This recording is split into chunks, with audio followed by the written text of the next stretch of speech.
Hello everybody and welcome to the channel today.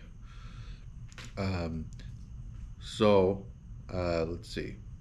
So I remembered last time I talked a little bit about my story about how I got married. Today I'm really talking about just more things that happened afterwards.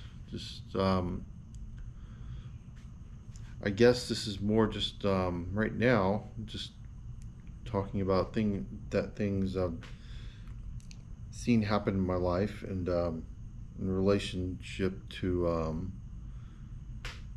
being in church and just my overall Christian life. And that's really been kind of the theme behind a lot of this, is just what God has done and showed me in different aspects of my life, and kind of what my journey was about, kind of the crux to my journey was, and just what it was all about.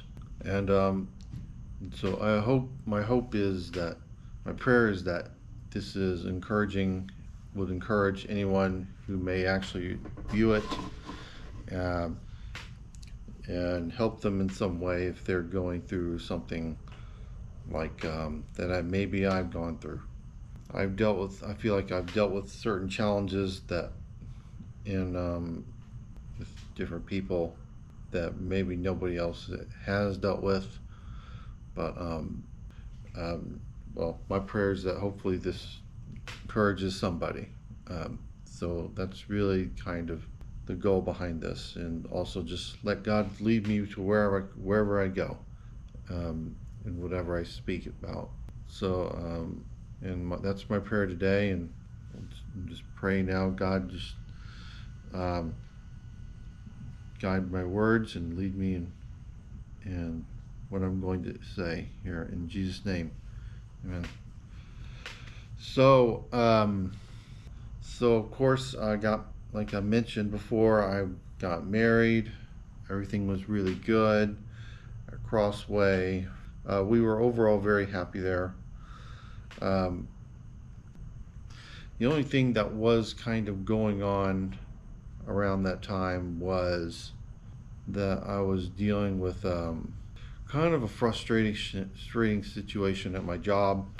I kind of found myself in a place where I was kind of taken out of my field in a way, and I was not really comfortable with where I was, or where the job was taking me.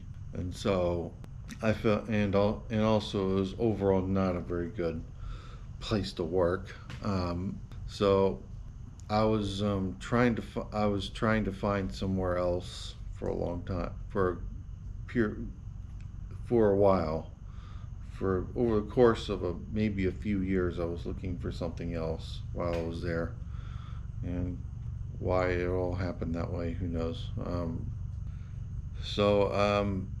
Anyway, been looking around, and overall, I guess eventually I found something in Nashville, and I was very excited about it, the opportunity, and me and my wife moved out there.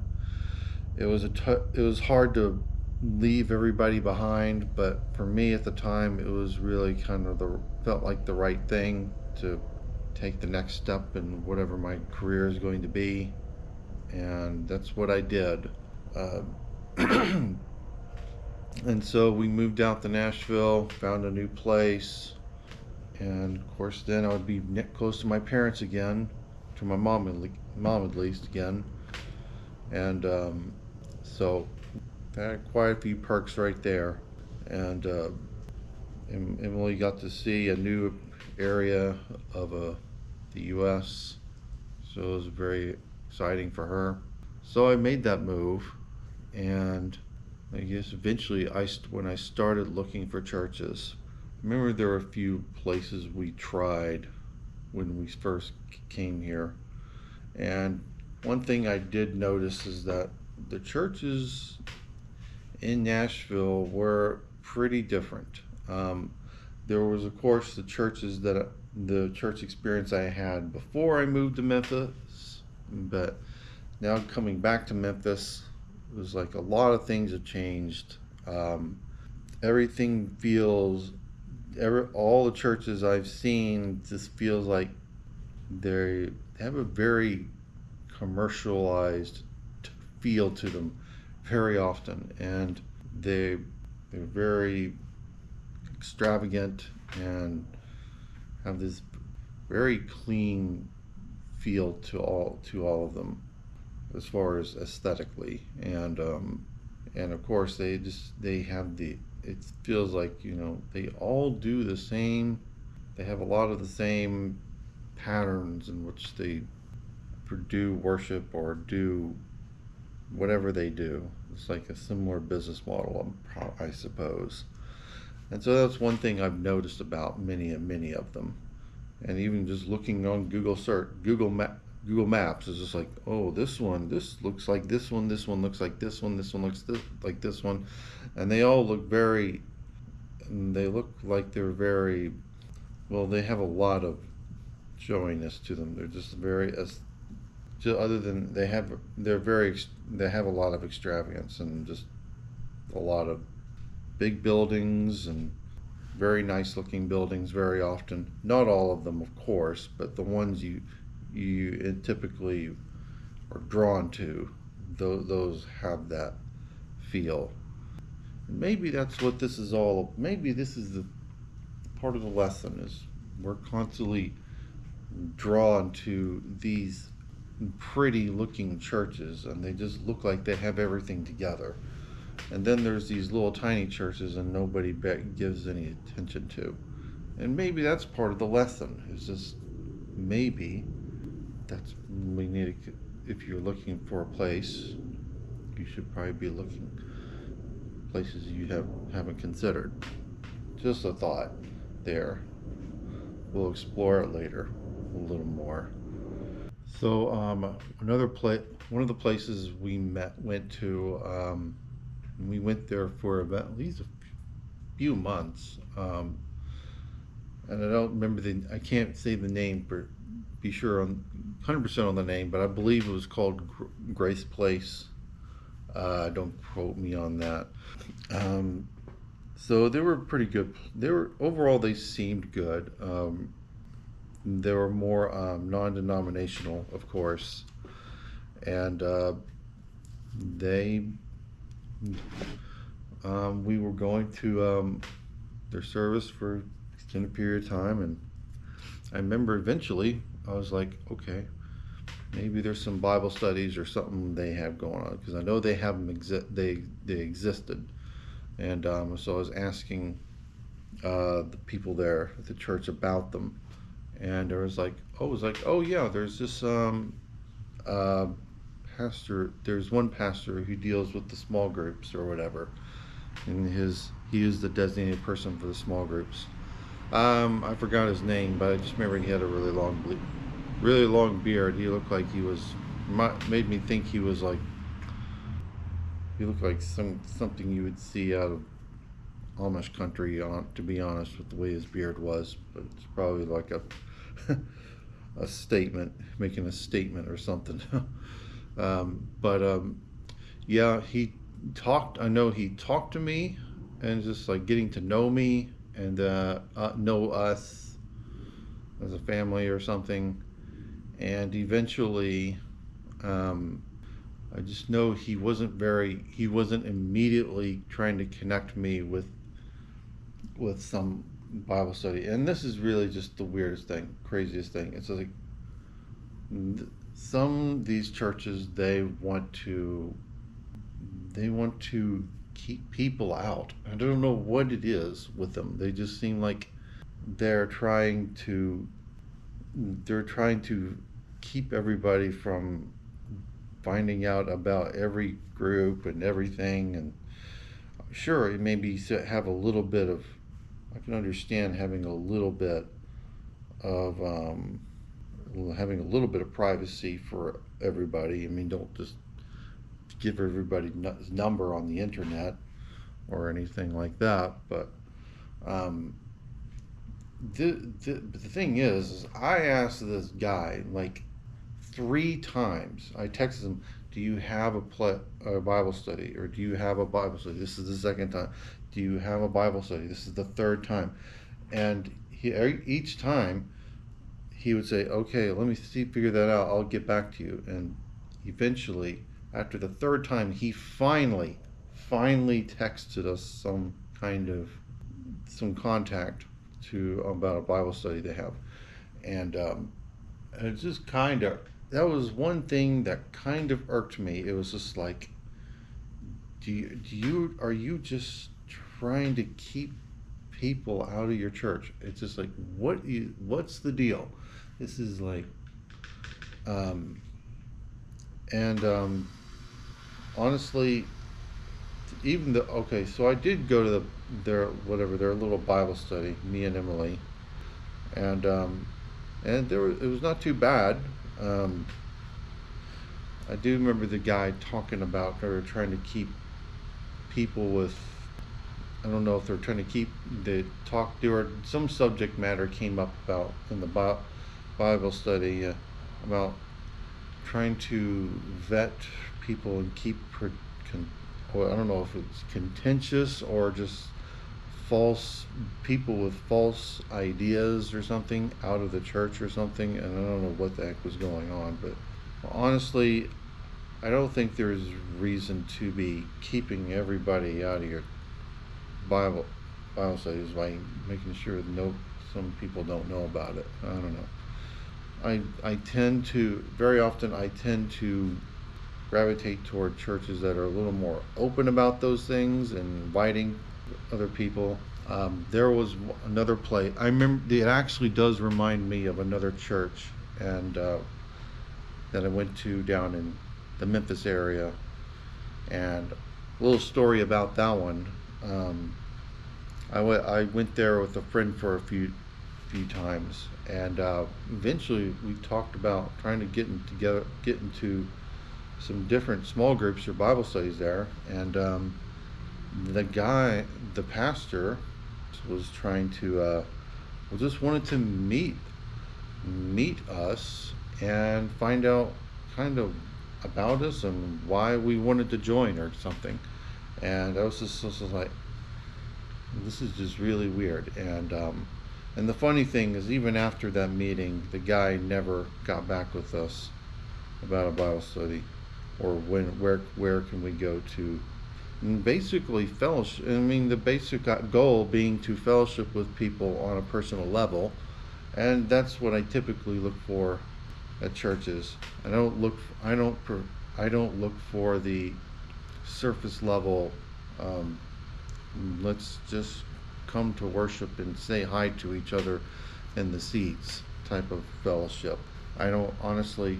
Whenever the book of Hebrews talks about gathering and fellowship, I don't necessarily consider that eligible, that type of fellowship eligible for that criteria, and that's just what I feel about how I feel about that. Um, Fellowship should be true fellowship, not just this. Hi, how are you? Hi, how are you? And just be this complete fake stuff. Or if or yet even worse, you walk in, you walk out, you don't talk to anybody.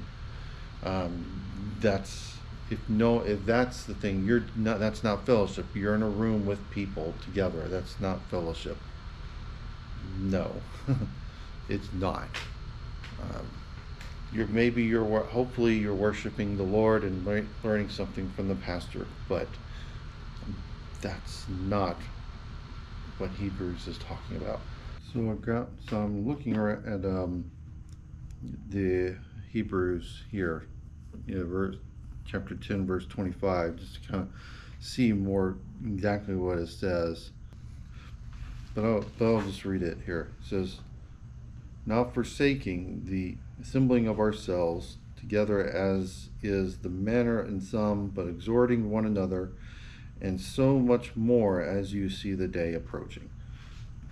So I guess you can say, yeah, if you are coming together in worship, that is gathering together, and that technically is very good. Um, but there is more to it. It's not just. It also talks about encouraging one another, and that's not something you can always really do when you're just coming into typical Sunday service, especially if you're not going to talk to anybody. If you're just gonna do the standard meet and greet, talking just at the in the middle beginning of service, saying, "Oh, say hello to the guy next to you," and you just say, "Hi, how are you? Hi, how are you?" And then that's it, and that's all you do. And that is not going to be is not going to serve the purpose. Um, and and it's not and so finding fellowship with other believers is very important. And it says here even more as the day approaches. And in case you're wondering, the day being when Jesus Christ returns. And why is it talking about that day? Because before that day, a whole lot of bad stuff is coming, and we're getting closer and closer to those bad things every day, namely tribulation, trials and tribulation, persecution. And so, if you thought yesterday fellowship was important, it's more important today. And guess what? It's going to be more important tomorrow, and next day more important than then, and next day more important than that. The importance is ticking up as that day comes. And just thought I'd let you all know that. But yeah, but anyway, back to my what I was talking about. Yeah, so that was a bit of an irking for me at that one church, that they were controlling the Bible studies that much, and I just that doesn't really settle well with me.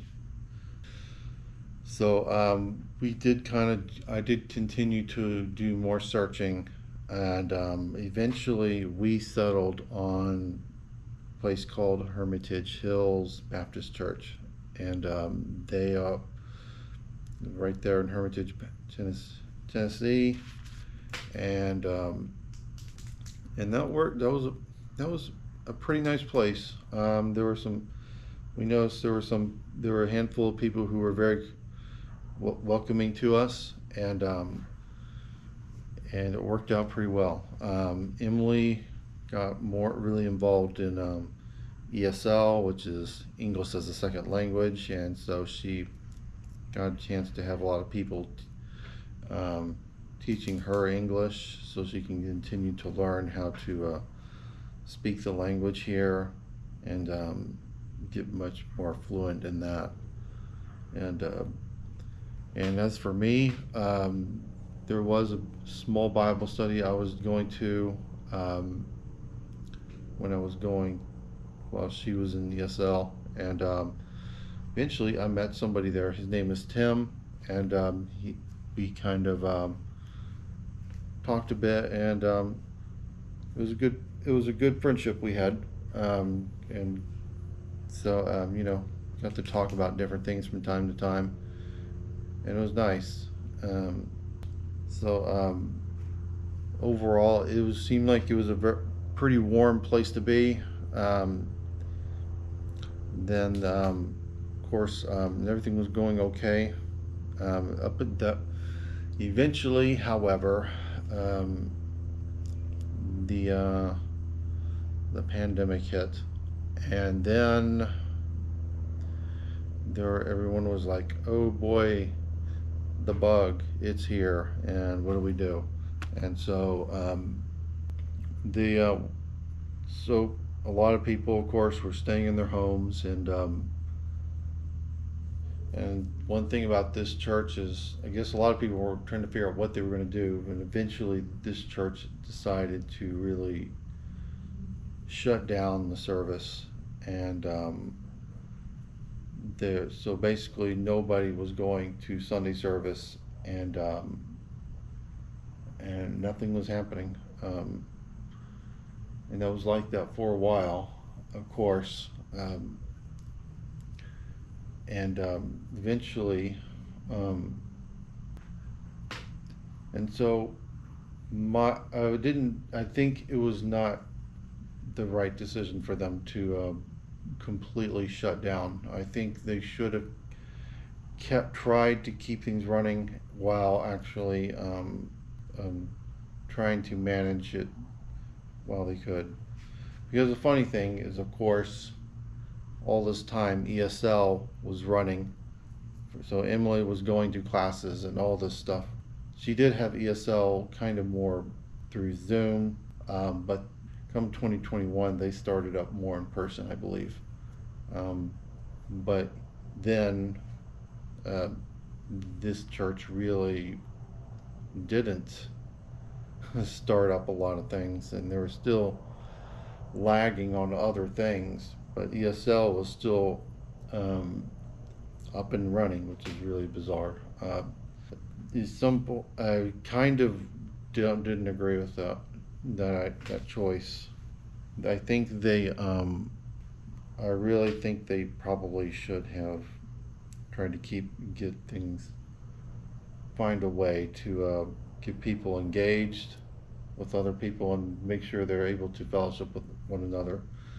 And it's something that really, there were a lot of people that were just really, that were very struggling and searching for answers. And you shut down the church, no one can get the answers. Um, I do remember that year. I heard a lot of stories of people in different areas having record turnouts for people coming to Christ and everything. And I remember there was, and so different areas it was happening. But the thing is, if you're shutting down the church, you're not going to see that happen. And I think that was a missed opportunity. And we left around when in 2021. We eventually went to another church, um, and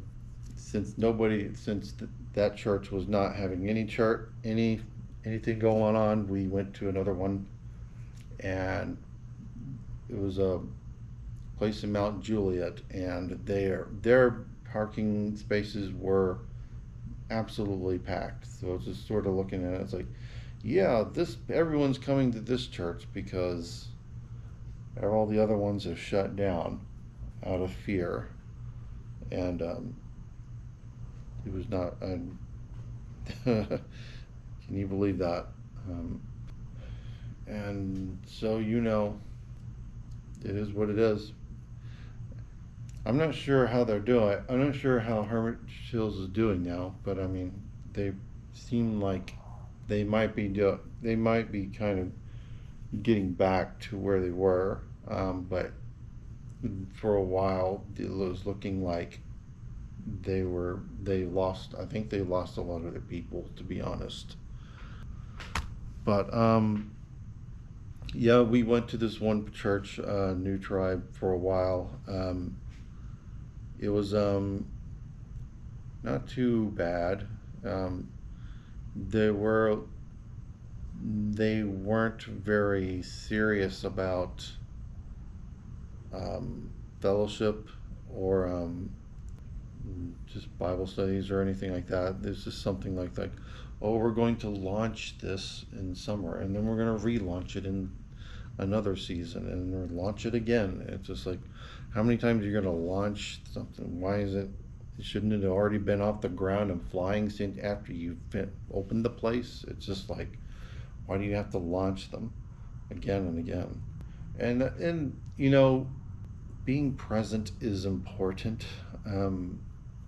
Not uh, I don't want to sit here and criticize every single church that I can come across, but I mean, this was one of the was an important thing I've been looking for because I'm not having found a lot of people who I can really confide in, other than just I just know them surface level, um, and it's not been. I mean, I've had a lot of people at Crossway that I could really have a have a deep connection with, but not really here have I found that. And fellowship is a the fellowship is a big deal, and this is always a big deal to me. I mean, that's one of the first things I look for. And of course, I mean, after that, I look for other things and figure out what God wants me to do. But eventually, tried again. We tried Joy Church, um, and overall, it was not too bad. Overall, I guess everyone was very inviting there. They have plenty of opportunities to fellowship, so it was pretty much the exact opposite. They were really had it going there. Did we do many of them? No, because I think it was our main concern was childcare and how are we going to do these things. And Emily was sort of like, how am I going to do this? I have to take care of kids, and so. But there were a few times, there were maybe one or two times where we did it, and it was more important. I guess it was more important to me than her. Um, and it was more, those fellowships were more just like, let's get together and have food or games or something, and that's okay. Um, Nothing terrible, but it was a good church. I think the pastor was very good. He seemed to really care about the people who are under him. I think that's a big deal. So, just thinking about everything that's happened since we moved, um, all the various churches we've been to. Thinking about one thing that comes to my mind is like, do I mean, I know a lot of people say don't just jump from church to church, don't church hop or whatever. I remember there was a lot of people who used to say that, and some people even say you need to be planted and all this stuff, and it's just like, well, whatever. They're not trees. Um, Thing is that I guess the thing that's coming to my mind is what would I been able to reconcile those situations that I was in. I don't think the answer would have been most part no. Grace Place maybe I could have kept going with if I just wanted to, but that sort of there was something about the lack of openness is something that I don't think a church should be.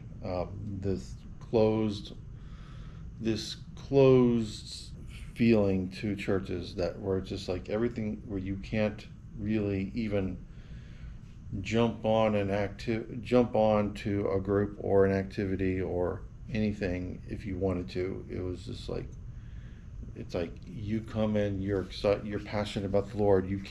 But you can't do anything. It doesn't even matter. They're not going to let you. You want to do. It's just like you're in a box. I don't think there was something I don't know. That's a. I don't think I would have really been able to reconcile that. Hermitage Hills, well, they stopped meeting. So what do you want me to do? So what can I do? Um, uh, New Tribe, they were just straight up. I enjoyed their speaking, but I was getting very frustrated with that, and even praying about it. It's just like I guess after praying, it's just like God. I feel like God was just giving me the liberty to just go, giving me the go ahead to just move on to the next thing, because they were like their fellowship was just too on and off for me to really for me to have see an impact with being with around anyone.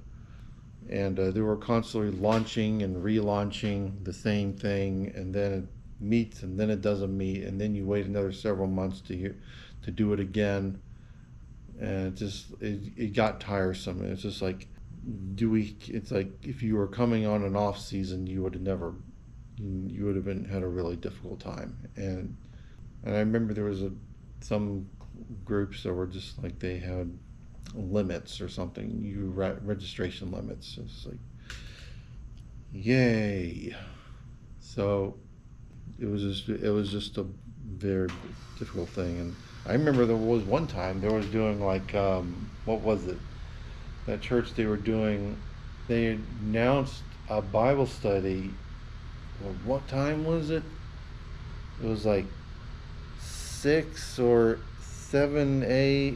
a.m. or something. Maybe it was even earlier than that, in the morning on a Tuesday. It's just like, I'm like, what is this? Are they trying to keep people out?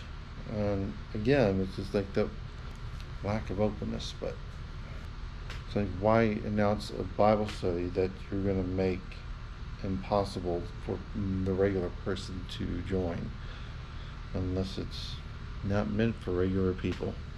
Again, I couldn't reconcile that. Joy Church, it was good. With maybe eventually it would have worked. It would have kept working. But eventually, new developments happened. We started making plans to move to Murfreesboro, Tennessee, and then after about a year or two, or a year and a half of being a Joy Church, and so that's what we did. We moved out to Murfreesboro. More church action there. It's kind of a new story being in Murfreesboro. So, what is the? I guess what is the takeaway from this story? I think the big thing would be, I guess my advice would be not to waste your time with churches who are going to beat around the bush with you. I think if churches are doing a lot of that, then they're mostly wasting your time. I personally think there's something wrong with the church where you're mostly just going to worship, but you're not engaging with that church in any way. And one of the best places to do that is in some sort of small group, or small group of fellowship of other believers, where you're either studying the word or doing something together. A lot of and praying for one another, of course. Those are all big things. If they're doing things that are creating a lot of barriers, that are making things difficult for you to engage in those things, don't waste your time. A lot of, as I mentioned, there are at least two churches that seem to have been doing that. One was more just that seemed to be by their design. The other one, I think, was just disorganized mostly, and probably not really even thinking about what they're even doing. And then there's one that just made poor decisions, I guess, and create a big disconnect with the believers during a major critical period of time. And so yeah, just look for churches where you can grow spiritually. If you're just going to a service, and if that's all you're going to get from that place, there are a lot of churches that I've seen, based on my experience, there are a lot of churches that do that. There's seems to be mostly non-denominational, maybe Pentecostal too. I don't know a lot of what Pentecostals are doing, Most of my experience has been with non-denominationals. A lot of them are doing this where they have just the service and they don't do anything outside in small groups. And that's an important thing.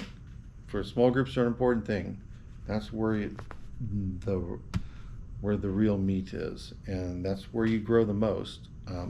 All the places where I've grown the greatest and where God has really moved in my life has always been when I was in some type of small group with other believers.